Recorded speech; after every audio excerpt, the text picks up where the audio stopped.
இன்றைக்கி நம்ம பார்க்க போகிறது அக்கார வடிசல்.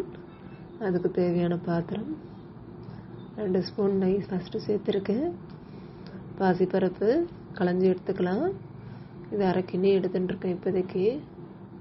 இந்த 1/2 கிண்ணி பருப்பை இப்போ நான் இதில் சேர்த்துட்டு வறுக்க போகிறேன். அடுப்பை ஆன் பண்ணிக்கலாம். சேர்த்தாச்சு. சேர்த்துட்டு கொஞ்சம் நேரம் வறுக்கணும். கொஞ்சம் வறுத்தா கொஞ்சம் டேஸ்ட்டாக இருக்கும், ருசியாக இருக்கும் வாய்க்கு. ஏன்னா நெய்லேயே வறுப்படுது இல்லையா, அதனால் அடுத்த அரிசி அதே மாதிரி 1/2 கப் எடுத்துக்கிறேன். அதை நல்லா களைஞ்சி எடுத்துக்கணும். தூசியெல்லாம் போனதுக்கப்புறம் 2-3 வாட்டி களைஞ்சி எடுத்து இதில் சேர்த்துட்டு வறுக்கணும். இதையும் நல்லா ஒரு 5 நிமிஷம் வறுத்து எடுத்துக்கணும். இதுக்கப்புறம் நமக்கு தேவையானது பால். நம்ம பால்லையே தான் இன்றைக்கி பண்ண போகிறோம். அக்கார வடிசல் பால்லையே வேக வச்சாதான் அதோட ருசி உங்களுக்கு கிடைக்கும். இப்போ பால் சேர்த்துக்கிறோம். இப்போ ஒரு கப்பு 1/2 கப்பு பாசிப்பருப்பு சேர்த்தோம், 1/2 கப்பு அரிசி சேர்த்துருக்கோம். இப்போ 1 கப்பு பால் சேர்த்துக்கிறோம். இதை மாதிரி அடுத்த 3 கப்பு நம்ம சேர்க்க போகிறோம்.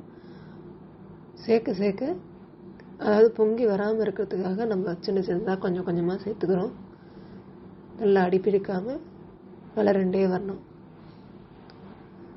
ஃபுல்லாக கலரிக்கணும். அடுத்தது திருப்பி இன்னொரு பால் சேர்க்க போகிறேன். அதையும் சேர்த்தாச்சு. நல்லா கலரண்டே வரணும். இதெல்லாம் பார்த்தீங்கன்னா ஈயம் இருக்கணும் பாத்திரத்தில்.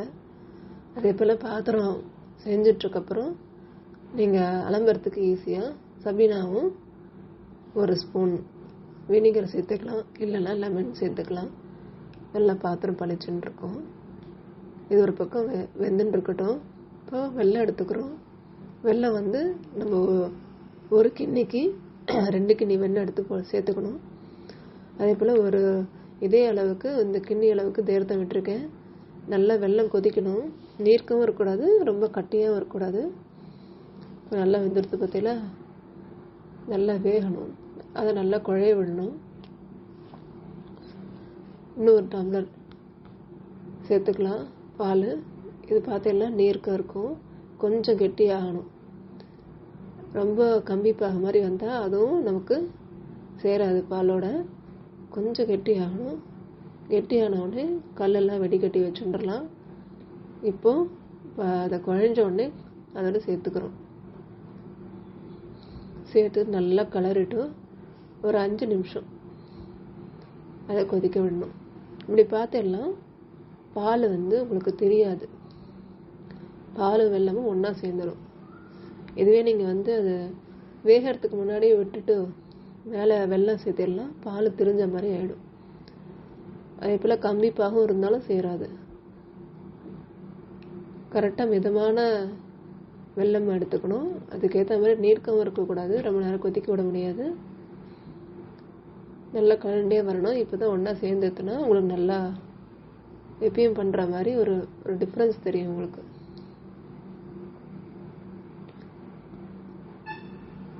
நல்லா கலண்டே இருக்கணும். ஒரு 5 நிமிஷம் இந்த மாதிரி கலண்டு வரணும். அப்போ தான் ரெண்டும் ஒன்றா செய்யணும்.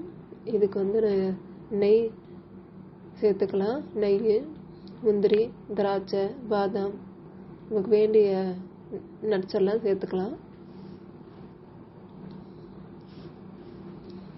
சேர்த்துட்டு லாஸ்ட்டில் சேர்த்துட்டேன்னா உங்களுக்கு நல்லா டேஸ்ட்டு தெரிஞ்சிடும். ட்ரை பண்ணி பாருங்கள். பார்த்துட்டு கமெண்ட் போடுங்க. தேங்க்யூ.